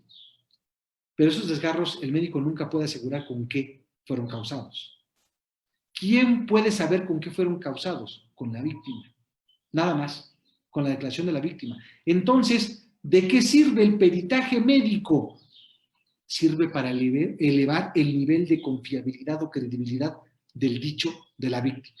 Entonces, como es un medio de prueba de distinta naturaleza, eso abona a la mayor confiabilidad del testimonio de una persona. Por lo tanto, en este caso, para ir cerrando la práctica, podemos afirmar, ¿cuándo podemos confiar en una testimonial? Cuando reúna requisitos de los que hemos venido hablando. Pero siempre y cuando tenga una corroboración periférica. Esa corroboración periférica es una corroboración cualitativa, no cuantitativa. Porque si tiene una corroboración cuantitativa, es que los medios de prueba no son de calidad. Y si no son de calidad, la hipótesis queda aislada, por lo tanto, no debería ser creíble. Así es que estos pueden ser algunos de los aspectos que ustedes podrían considerar en sus herramientas de litigio, en sus alegatos de apertura, en sus alegatos de clausura, para tratar de persuadir, pero persuadir no como mera retórica, sino persuadir desde la racionalidad al criterio del juzgador. Y entonces llegar a una conclusión de en qué casos puede creerse o no a un testigo. ¿Cuándo sí puede ser confiable o no puede ser confiable la declaración de un testigo? Eso es fundamentalmente lo que se busca. Ahora, fíjense, con todo y esto, con todas estas exigencias que se han planteado, vamos a llegar a un problema. ¿Cuál es el problema? Resulta que aún cumpliendo los requisitos de la primera filmina, aún cumpliendo todos estos requisitos y aún cumpliendo estos otros requisitos, tanto de lo que tenga que ver con el hecho y con el testimonio, como aquello que tenga que ver con la corroboración cualitativa, aún así, señores, aún así, no podemos estar 100% seguros si una persona nos está diciendo la verdad o si una persona está mintiendo.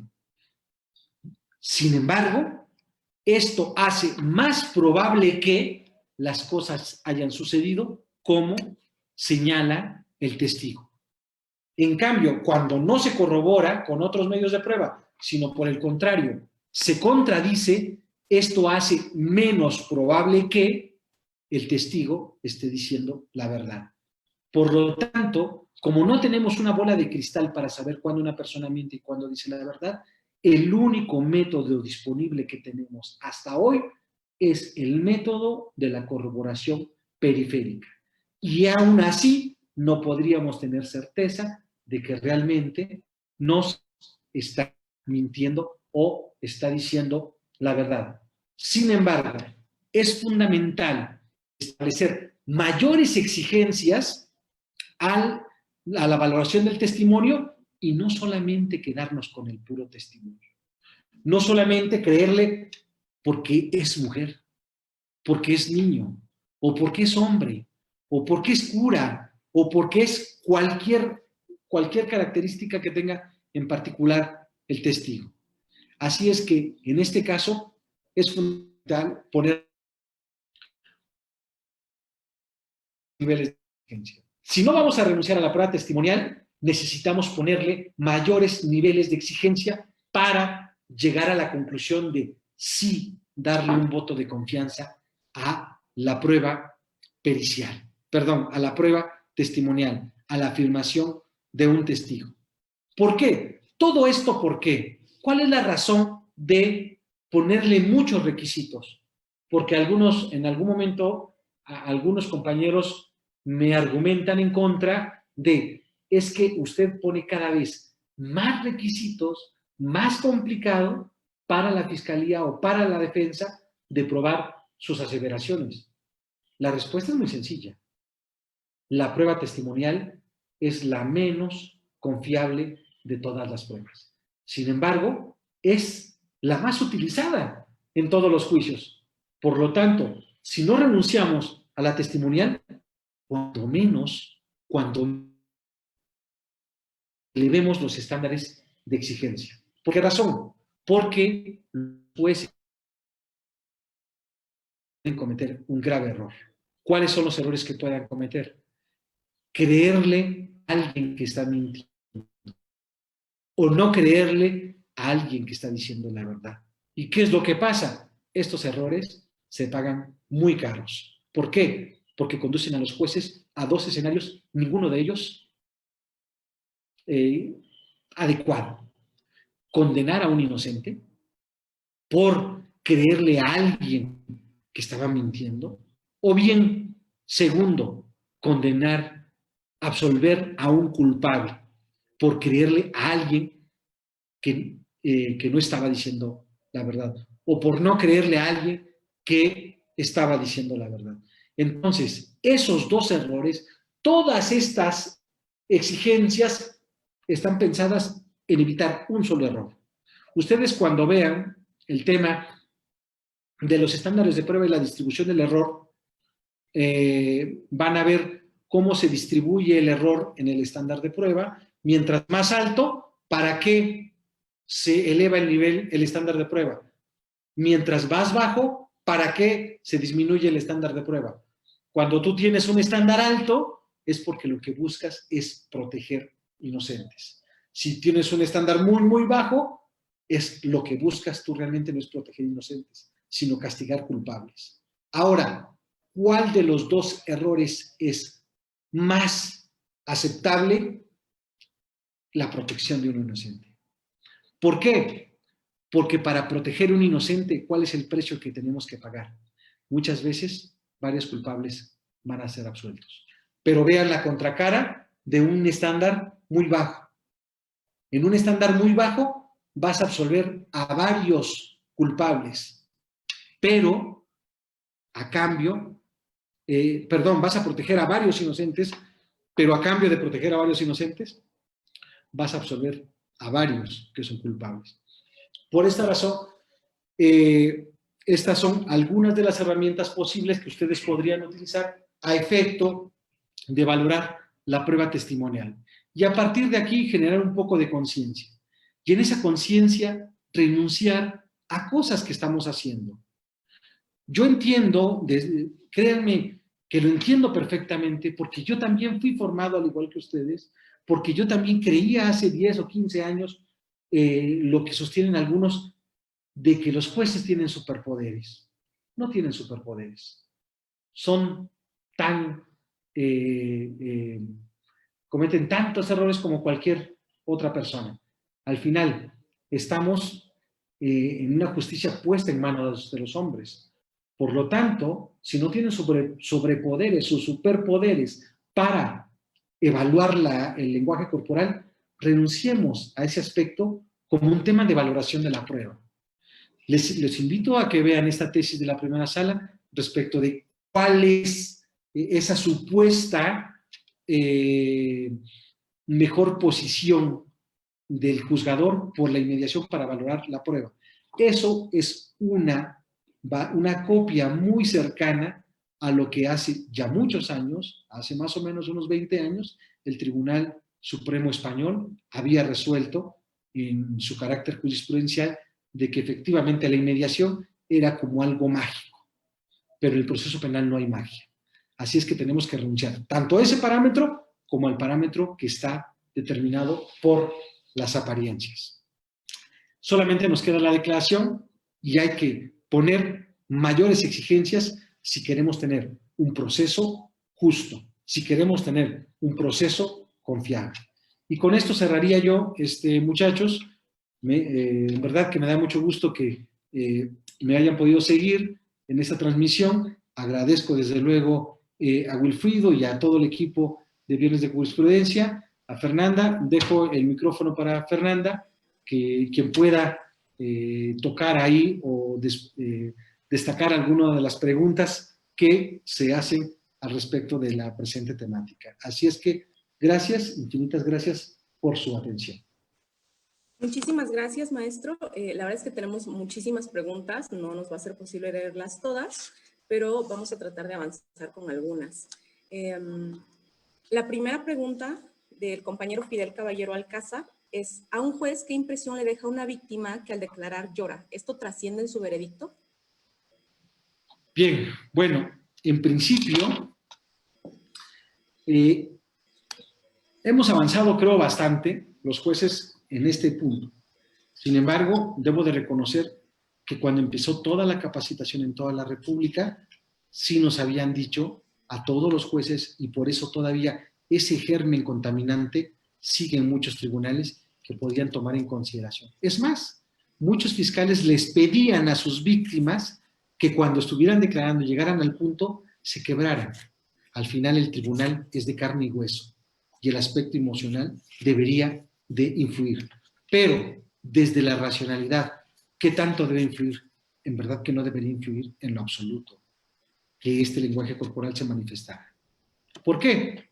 Algunos compañeros que han tenido asuntos de violaciones, por ejemplo, de una francesa. Una francesa cuenta su narrativa de cómo la violaron en Puerto Escondido sin un gesto. Claro, tiene una formación distinta quizás a nosotros. O alguien que haya sido educado, así como nos educaron algunos de nosotros a la vieja usanza, con una bola de prejuicios, que no podíamos manifestar debilidad, emociones, etcétera, etcétera, ¿no? No digo que eso sea correcto. Sin embargo, dada esa formación, declaren. Y declaren sin una sola lágrima. Eso me parece ser que no debería ser un factor que racionalmente influyera. La siguiente pregunta, maestro, es acerca de los agravios, de formular los agravios en el sentido de la valoración del lenguaje corporal. ¿Cómo podríamos formularlos en una apelación o en un amparo? Bien, primero deberíamos advertir si en el lenguaje de motivación del lenguaje judicial se expresa algún motivo que tenga que ver con el lenguaje corporal. Entonces, ¿qué es lo que debe hacer? Supongamos que tienes 10 argumentos, 5 argumentos. 5 argumentos de valoración. Primero, dice el juez que le cree a esta persona porque lo pudo percibir a una distancia de 2 metros, se encontraba adecuadamente en su percepción, lo vio, no tenía ningún déficit visual, lo pudo escuchar también, incluso le tomó una fotografía o lo videograbó. Sí, y finalmente su lenguaje corporal era digno de creerlo. Si usted ve en estos 5 argumentos, 4 de ellos son racionales, 1 de ellos no. ¿Qué es lo que debe hacer primero? Debe analizar, si va al recurso de apelación, y en la apelación tendrá que analizarse también si este mal argumento combatido a través de un agravio fue lo que realmente llevó al juez a creerle o no al testigo. Si este argumento fue el toral, entonces lo que van a hacer es anular la sentencia para que vuelva a emitir su resolución, pero sin este argumento. Entonces, ¿cómo expresar ese argumento? Porque déjenme decirles que pasa muy seguido lo del lenguaje corporal, desafortunadamente. Y no nada más pasa en Oaxaca, pasa en todo México. Pero el punto que debe de salir de todas estas charlas es que dejemos el lenguaje corporal a un lado, que no es un buen fundamento para apoyarse, porque, les digo, si se expresa en la motivación de la sentencia, de la valoración de la prueba, y lo elevas a la segunda instancia, ¿cómo lo puede controlar? Por el contrario, el argumento será, el juez tomó en consideración que lloró, que tartamudeaba, que se movía, que sudaba, y eso fue lo que le hizo confiar en su testimonio. Ninguno de estos integrantes de la segunda instancia, ninguno de estos parámetros es racional. Por lo tanto, está violando esa libre valoración de la prueba, porque la libre valoración de la prueba no es que los jueces puedan hacer lo que quieran, sino que debe ser libre en la medida que sea racional. Si no es racional, no se puede controlar. Y esto del lenguaje corporal es totalmente subjetivo, cero racional. Por eso podría, en los agravios, discutirse en la segunda instancia a efectos de nulificar la sentencia. Maestro, sobre el mismo tema, sobre el lenguaje corporal, el compañero Mauricio Villavicencio nos pregunta ¿cómo valora el juez un peritaje específicamente en materia de psicología en un asunto de abuso de menores cuando el perito refiere y le da mucho realce al lenguaje corporal en su informe pericial? Bueno, el punto es, respecto de estas pericias, miren, el perito, bueno, voy a empezar con un ejemplo. Nosotros somos abogados. Nosotros llevamos dentro de nuestras clases medicina legal. ¿Qué opinarían si yo les hablara de la metodología de una necropsia? Que yo hiciera una necropsia o que tú hicieras una necropsia. Oiga, bueno, es que usted es incompetente porque obviamente no tiene el perfil. Bueno, ¿por qué no estaría yo autorizado a hablar de eso? Porque no tengo el perfil. Ahora, ¿qué pasa en la pericial psicológica? ¿Cuál es su ámbito de conocimiento del perito? Su ámbito de conocimiento del perito es determinar el estado emocional de las personas. Cualquiera que sea pero se refiere al estado emocional. Ahora, desafortunadamente, en vez de utilizar al perito psicólogo para esto, en algunas ocasiones, en algunos lugares del mundo, no hablo de Oaxaca, se está ocupando al perito psicólogo para que opine como brujo. ¿Cómo que opine como brujo? Que diga si es creíble o no lo que dice o lo que narra la víctima. Eso, ¿qué hacen los peritos psicólogos? Aplican una metodología, que es una metodología conocida como la metodología CBCA. Pero resulta que esa metodología es igual que el polígrafo. ¿Qué debilidad tiene el polígrafo? Tiene grandes márgenes de error.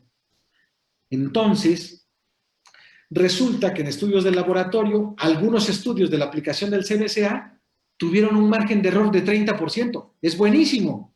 Pero algunas otras pruebas tuvieron un margen de error de 70%. Es malísimo. Precisamente por esos altos márgenes de error que pueden presentar estas metodologías de CBCA, por eso la comunidad experta del ámbito psicológico no ha aceptado, no ha normalizado ni ha estandarizado ese tipo de prueba. En cambio, vea usted cómo otras pruebas en el ámbito psicológico sí han estado estandarizadas. Por ejemplo, el DSM-1, el DSM-2, el DSM-3, el DSM-4, el DSM-5, para el tema de todos los trastornos que se puedan presentar. Incluso esos estándares ni siquiera nacionales son. ¿Por qué? Porque los estándares de todos los DSM son los estándares aprobados por la comunidad experta de la APA, de la Asociación Americana de Psicología. Así es que en este caso, estos peritajes, en principio, tienen un gran problema de confiabilidad. Precisamente por eso no deberían ser admisibles. Ahora, si la Fiscalía cree que ha encontrado un gran perito que puede hacer las veces de brujo y saber quién está mintiendo o quién está diciendo la verdad, deberían sacarlo de la Fiscalía y mandarlo al Poder Judicial. Porque si es tan bueno para saber cuándo puede detectar mentiras, que no pierda su tiempo como psicólogo. Que lo hagan, pues, porque los jueces no tienen esa bola de cristal. Así es que, en principio, ¿esa prueba debería ser admisible? No, señores. ¿Por qué no? No es confiable. A propósito de esto, por ahí en las redes pueden buscar la confiabilidad de la prueba pericial, ya abordamos en alguna otra charla. Si no, también podemos volverlo a agendar acá con los amigos de jurisprudencia para hablar de los parámetros de confiabilidad de la prueba pericial, que son distintos a los de la prueba testimonial, y que eso nos haría reflexionar un poco más. Así es que, ¿cómo debería valorar lo que dice el perito basándose en el lenguaje corporal? Bueno, el lenguaje corporal tiene las mismas debilidades. Ahora, fíjese usted que cuando los peritos psicólogos manifiestan un estado emocional, dicen, tomé en cuenta el lenguaje corporal, pero ojo, no fue el lenguaje corporal lo que determinó el estado emocional, porque analizó el lenguaje corporal, le aplicó el test 1, el 2, el 3, el 4, el 5, le puso a hacer el hombre bajo la lluvia, le aplicó el DSM-3, le aplicó el test de quién sabe cuál, le aplicó, etcétera.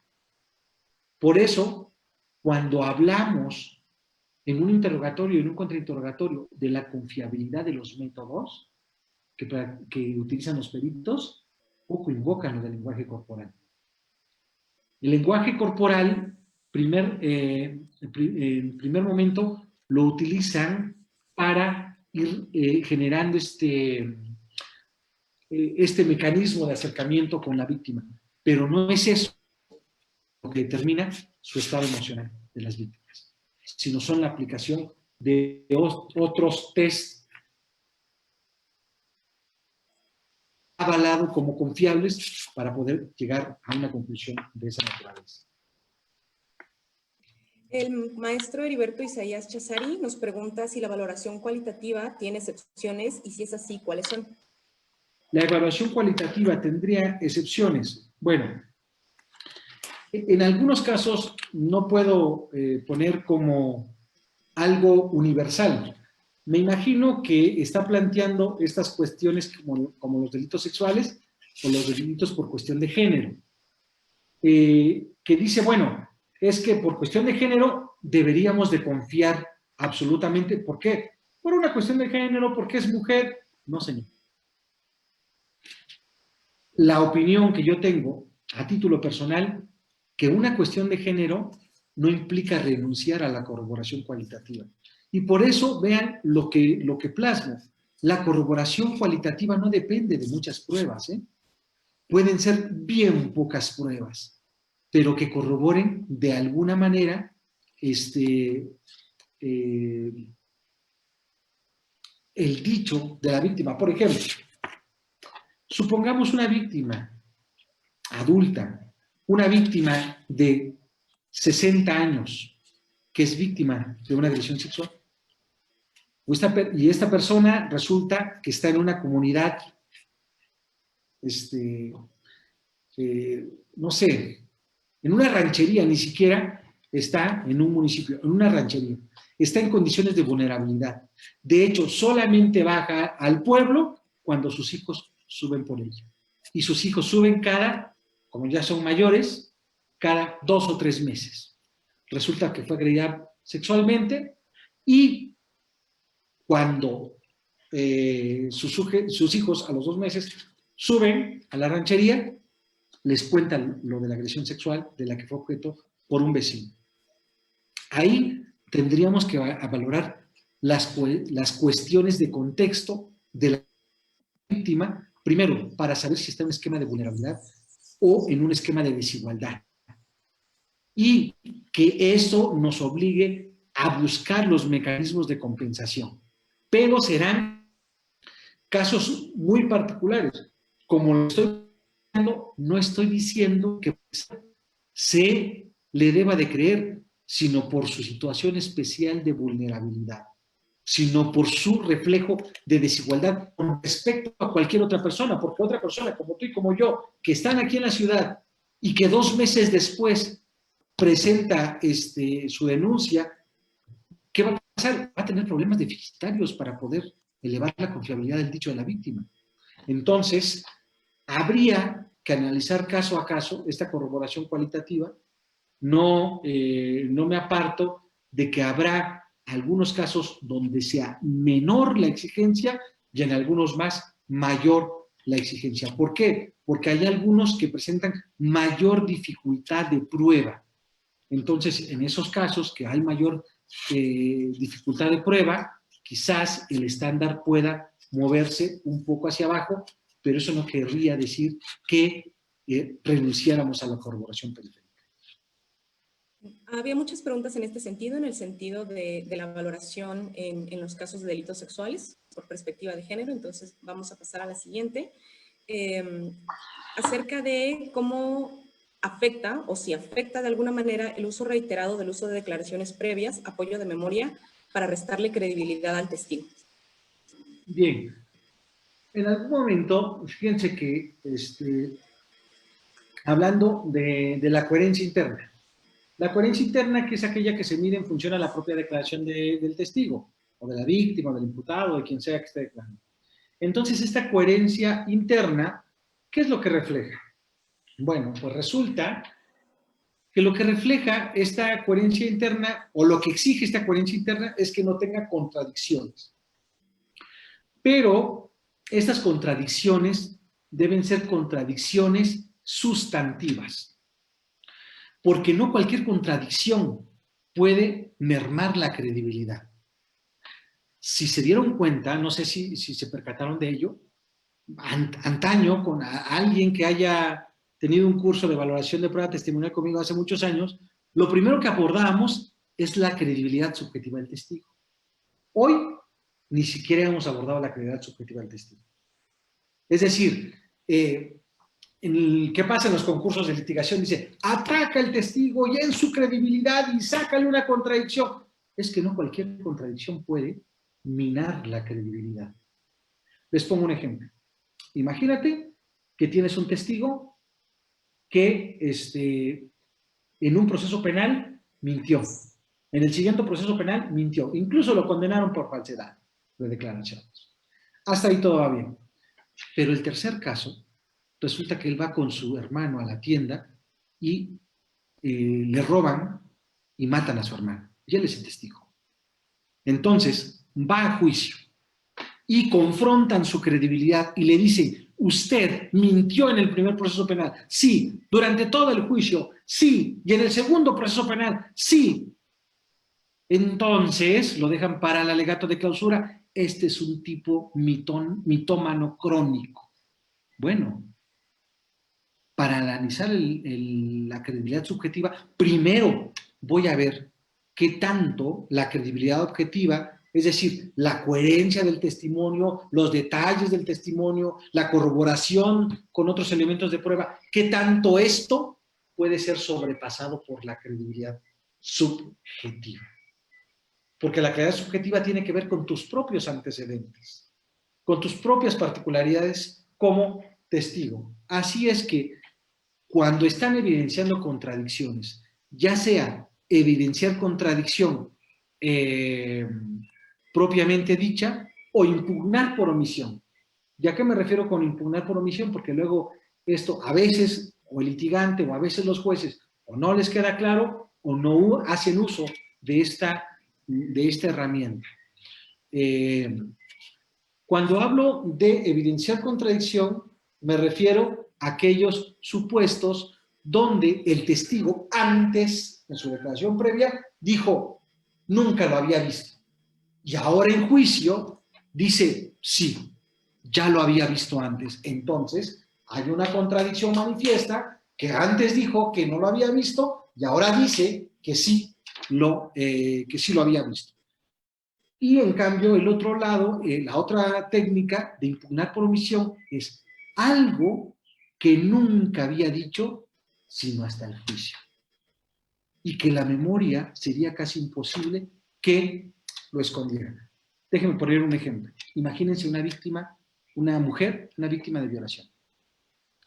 La pregunta sería, ¿ustedes creen que una víctima de violación puede olvidar la vía por la cual fue penetrada? Parece que no, porque eso fue lo más relevante de la agresión sexual. Entonces, si en un primer momento, durante la primera declaración, las demás entrevistas en ampliación, dijo que fue penetrada vía vaginal, y un año después, en el juicio, dice, ahora que me acuerdo, empiezo a meditar que también fue penetrada vía oral o vía anal. No sé si me explico. O sea que está dando información extremadamente relevante y novedosa que no fue puesta en conocimiento del fiscal o de la policía en su momento, y que eso nos puede llevar a dudar un tanto cuanto de esa información que se omitió antes y se está diciendo hasta el momento del juicio. Sin embargo, este tema de qué tanto esto puede afectar la credibilidad, eventualmente. Ojo, siempre y cuando las contradicciones sean sustantivas. Si estas contradicciones son contradicciones que no sean sustantivas, no me parece racional ni suficiente que puedan minar la credibilidad.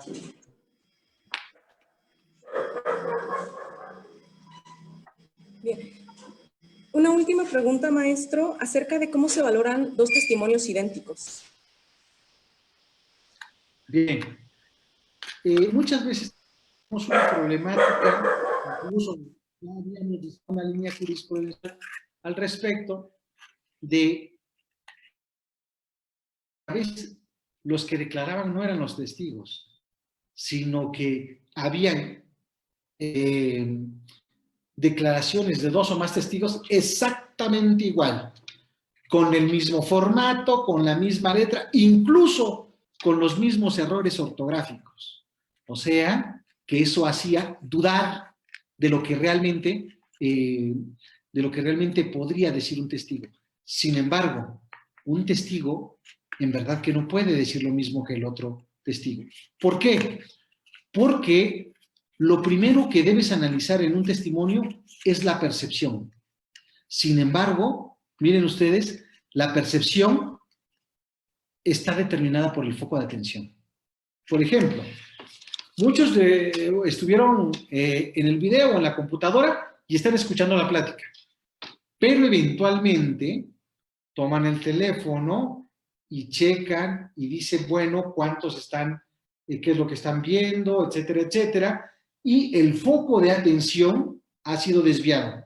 El foco de atención ahora está en el teléfono y dejas de tener el foco de atención frente a la pantalla. Por eso entenderán ustedes cómo en algunos casos tenemos a dos o tres testigos que realmente estuvieron en el lugar de los hechos. Pero ¿por qué un testigo es tan malo? Quizás porque el foco de atención no estaba en los hechos, sino estaba en otra circunstancia. Por ejemplo, ¿quién creen que tenga mejor foco de atención? ¿La víctima que está siendo agredida en un robo con violencia o un testigo? Quizás algunos de ustedes piensen que la víctima tiene mejor foco de atención, pero curiosamente, en los estudios que se han hecho del laboratorio respecto de la psicología experimental, el que tiene mejor foco de atención es el testigo respecto del rostro del agresor, comparado con el foco de atención que tiene la víctima, porque el foco de atención que tiene una víctima cuando se ve amenazada su vida es en función al ataque. Su foco de atención de una víctima que está siendo agredida se focaliza en los hombros, los brazos y las manos del agresor, porque en eso está, en esa atención está en juego su vida. Entonces, aunque intuitivamente quizás nosotros pensáramos que el foco de atención puede ser mejor en el caso de la víctima, respecto del rostro, parece que quien está en mejores condiciones es justamente un testigo. Al respecto, por ahí estará circulando en breve un artículo que publiqué respecto de la confiabilidad del reconocimiento de personas en el proceso penal. Y ahí hago el análisis de cómo se da el foco de atención y cómo se determina la percepción de un testigo en estas circunstancias. Así es que me parece que un testigo no podría exactamente decir lo mismo que otro testigo. Y esto, declaraciones idénticas, deberían entonces hacernos dudar un poco de la confiabilidad. ¿Por qué? Porque si son verdaderamente un copy-paste, quizás no sea lo que los testigos dijeron. Quizás no hayan percibido la misma circunstancia. Sin embargo, en el interrogatorio, en el juicio, es una buena oportunidad para extraer toda la información relevante respecto a esos puntos para saber si realmente son o no condiciones idénticas o declaraciones idénticas. Pues muchísimas gracias, maestro Jaciel, por su ponencia. Anticipábamos que sería excelente y como siempre pues, nos ha dejado deslumbrados y con muchísima curiosidad por el tema además que expone. Agradecerle mucho a todas las personas que nos visualizaron desde muchos lugares, Ciudad de México, Tlaxcala, Puebla, Chiapas, desde Durango, desde Monterrey, aquí de Oaxaca, San Luis Potosí, Bolivia, Estado de México, Tabasco, Querétaro, República Dominicana, Guerrero. Agradecerles muchísimo haber estado en esta transmisión y pues hacerles saber, maestro, que hubo muchísimos comentarios felicitándolo, agradeciéndole. Obviamente, pues por cuestiones de tiempo no se pueden leer, pero que están muy contentos de poder haber recibido su ponencia, que les ha llegado hasta sus hogares y pues muchísimas gracias por su participación. Gracias, al contrario, yo feliz de haber estado platicando acerca de varios temas interesantes y ya habrá otra oportunidad para seguir platicando al respecto. Muchas gracias. Muchas gracias.